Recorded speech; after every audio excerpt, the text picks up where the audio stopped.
Estamos ya en comunicación con Valentín Ibarra, que considero que va a ser un día interesante porque va a hablar de infodemia, ¿no? Valentín, ¿cómo estás?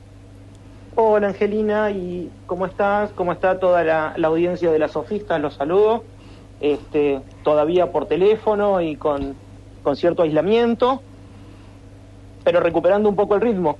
Sí, aquí el centro está bastante concurrido porque hay colas por todos lados, en los cajeros, también en el correo argentino de aquellos que van a cobrar el IFE, y se ve un movimiento, pero de todos modos se siente raro el ambiente, todos con barbijos, todos sin poder comunicarnos de otro modo, y tomando por supuesto la distancia entre uno y otro, si vas a hacer una cola, o los negocios creo que a partir de las 11 pueden abrir. Es todo muy raro, y bueno, hay personas que les ha dado por la depresión, a otros por la ansiedad, eso depende de las características de cada uno y de cada una, pero es un tiempo difícil, ¿no? Es un tiempo difícil, como dice Paul Preciado en el artículo que leíamos la semana pasada. El sujeto de esta crisis sanitaria es un sujeto tácito, no tiene rostro, su rostro está tapado, sus manos están tapadas, un sujeto que no toca, que no muestra sus labios, y eso claro que genera ansiedad, angustia, sobre todo para sociedades tan expresivas como las nuestras, ¿no? Las latinas. Sí, se siente mucho la ausencia. En mi caso particular, no ver a mis hijos o a mi familia, digamos que uno sí está conectado, nunca, mejor dicho, estamos conectados, pero no nos vemos personalmente. Entonces eso también genera cierta nostalgia, cierta tristeza, porque pasa el tiempo y uno no se puede reunir, no se puede encontrar con los seres queridos.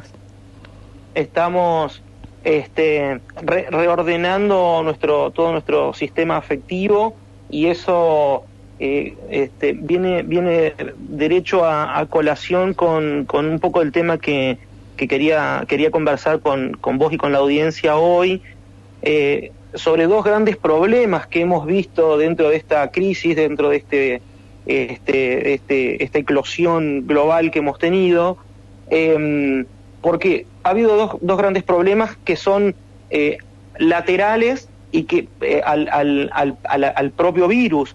Y uno es el problema de la saturación de información y la vertiginosidad con la que han corrido noticias falsas, las como fake news, que han sido un verdadero problema y lo seguirán siendo. Estas noticias falsas ya vienen siendo un grave problema social y político desde hace bastante tiempo, y se ha agudizado mucho con las redes sociales. O fíjate que en el año 95, cuando aparece Hotmail, sí, yo creo que la primera fake news relativa a Internet fue la que tuvo que lidiar esta empresa de correo con a todos nos pasó ese mensaje que llegaba de manera permanente, que era Hotmail se va a cerrar. No sé si sí, todo el tiempo, sí, me acuerdo. Todo el tiempo llegaba, Hotmail se va a cerrar, cambia tu base de datos, cambiate de empresa de correo, cambiate de extensión de correo, porque Hotmail va a cerrar, Hotmail va a quebrar, Hotmail se va a quedar con todos tus datos personales. Y bueno, recordemos que fue la primera, estamos hablando del año 95, 96, 97, y ya corría con mucho, generaba mucho pánico, mucha ansiedad en un momento bastante primigenio de las redes sociales, de Internet. Pero ahora, con el uso casi exclusivo de comunicación y de conexión con otros y con los temas que nos atraviesan y con las situaciones que padecemos como sociedades, este problema se ha exacerbado.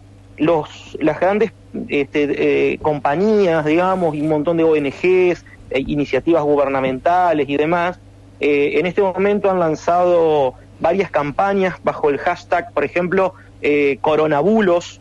El bulo es la noticia falsa. Claro. ¿No? Y han lanzado varias varias campañas, o por ejemplo una que se llama Contagia Verdad, otra se llama Stop Bulos, en Argentina se llama Confiar, por ejemplo, donde se crean plataformas para detener la propagación de estas fake news, que generan pánico, generan ansiedad y generan, sobre todo, efectos muy, muy nocivos, porque la mayoría de las noticias falsas tienen que ver con tratamientos, por ejemplo, sobre el virus, con medicamentos. La gente prueba medicamentos que de muy dudosa procedencia o efectividad, y puede traer problemas mayores. Un poco también lo que hablábamos la semana pasada respecto de la cantidad de gente que después de la sugerencia de Trump se intoxicó con lavandinas y con desinfectantes por habérselo tomado o inyectado o ingerido de alguna otra manera a sí mismos. Sí. Entonces, estas campañas de desinformación son de una gravedad enorme y bueno, es un problema latente a nivel social, político, sanitario. Sí, yo creo que hoy, más que nunca, somos conscientes de la influencia que tienen los medios de comunicación en las mentalidades, ¿no? Cómo se van conformando diferentes mentalidades, puntos de vista, porque en los años que llevamos ya con la invención de la radio, el teléfono, después la televisión, el cine, hubo al comienzo, estamos hablando de principios del siglo XX, un gran optimismo respecto de la relación directamente proporcional entre el mensaje que se daba y el emisor que lo recibía. Pero Claro. Eso después, década de los 60, más o menos, comenzó a plantearse que no era así. Digamos que el emisor de ese mensaje tenía criterio propio, no era tan obediente, había la necesidad de plantear un sujeto crítico ante esas noticias, pero eso se ha revertido hoy, y se ha revertido tal vez cuando hablamos de modernidad líquida, posmodernidad, es decir, hay un proyecto que se cae a fines de los 80, y hoy nuevamente estamos viendo cómo hay personas que creen que lo que ven o escuchan es lo real.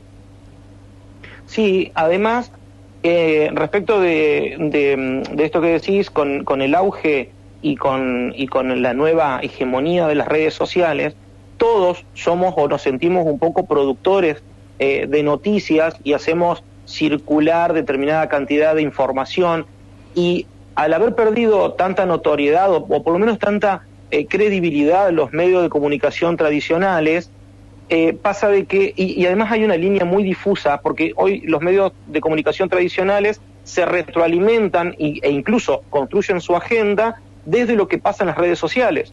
Claro. Entonces hay una falta de criterio al momento de decodificar estos datos que están circulando. Ya no se sabe si son campañas, son mensajes ingenuos, son mensajes bien intencionados, que pecan con una posibilidad de daño bastante importante, o son verdaderas campañas malintencionadas.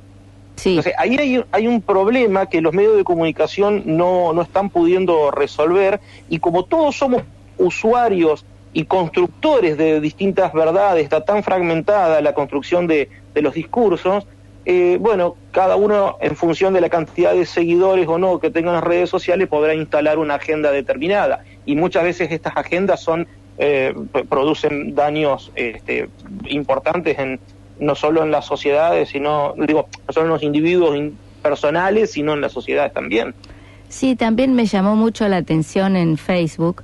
Están circulando bromas que, por ejemplo, ponen la foto de Jennifer Aniston, la actriz de Friends, que dicen la sobrina de Alberto Fernández fue nombrada en un cargo y gana 300.000 pesos por mes. Y hay gente que cree que eso es cierto. Tal vez porque no ubican el rostro de Jennifer Aniston, no saben quién es, puede ocurrir. Eso comenzó siendo hay un montón. Una especie de broma porque circulaba, es decir, porque antes circulaba sin foto. Entonces esto venía por WhatsApp y decía, fulano de tal sobrino de Alberto, o de incluso en el gobierno anterior también pasaba, y esto venía sin nombre. Entonces, después, como una respuesta del oficialismo de turno, se pone con la foto de un famoso, en este caso, como vos decís, con Jennifer Aniston. Después y otro, esto surgió como una respuesta o como una contrarrespuesta a modo de chiste. El problema está que cuando se viralizan y la gente no puede decodificar, se instala un mal humor importante. Totalmente. Y la gente no siempre reconoce el personaje, o la saturación de que llegan estos chistes a favor y en contra, y se cruzan y se retroalimentan, van erosionando el humor social y van generando un poco más de ansiedad, un poco más de angustia, un poco más de irascibilidad. Bueno, yo recuerdo... Entonces, todos saben el desacuerdo que tengo con Elisa Carrió, pero no de ahora, hace 20 años, que la conocí personalmente aquí en la Facultad de Ciencias de la Educación. Pero un desacuerdo político ideológico con ella, pero nunca se me ocurriría a mí agredir a una persona en las redes o agredirla a través de fotos o mensajes, porque siempre las disidencias se deben dar con profundo respeto y consideración hacia las personas. Y hubo, durante el gobierno de Macri, una foto que circulaba de Elisa, de Lilita, trucada, ¿viste? Con el Photoshop, ella sentada al lado de un militar de la dictadura, y en realidad era una foto del casamiento de ella que la photoshopearon, digamos.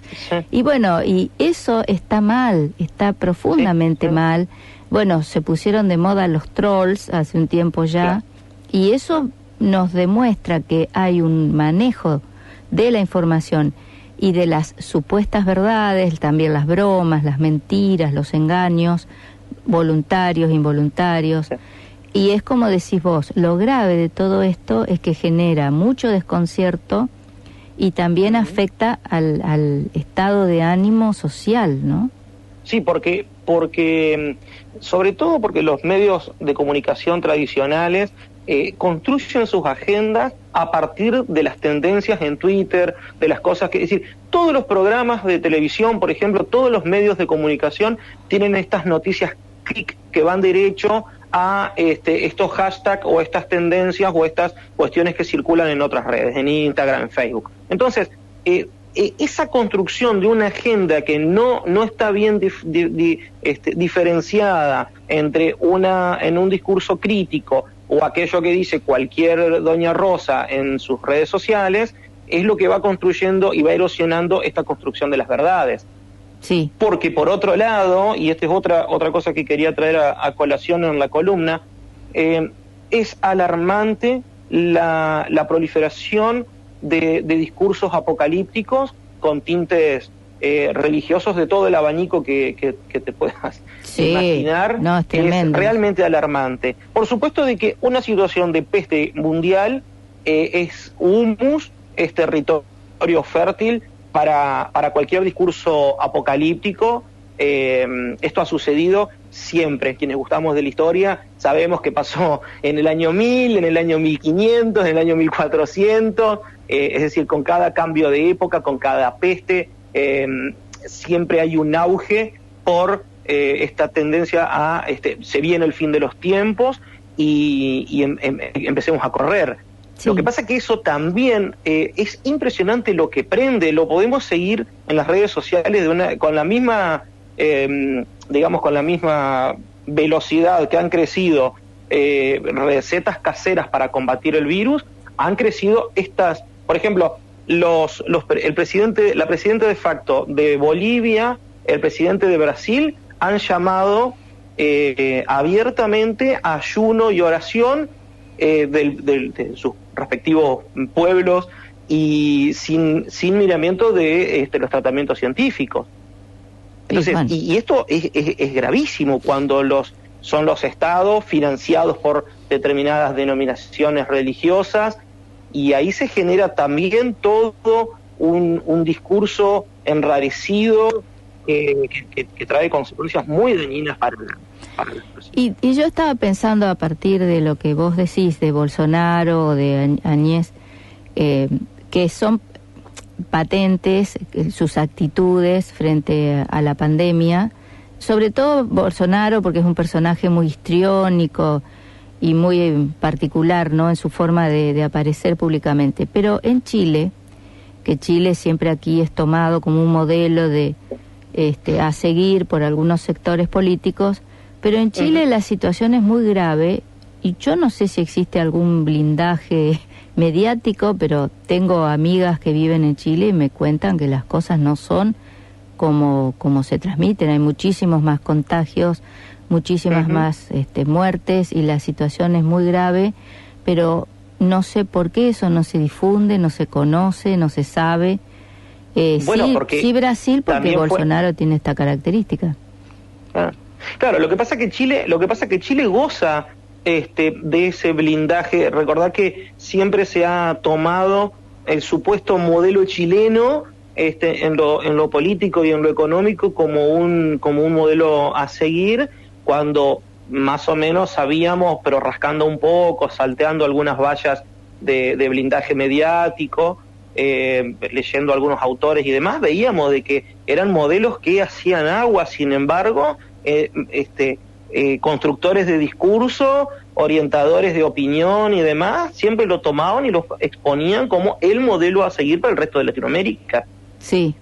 Y ya vimos desde finales del año pasado a la fecha de que ha hecho aguas y crisis por todos lados ese modelo.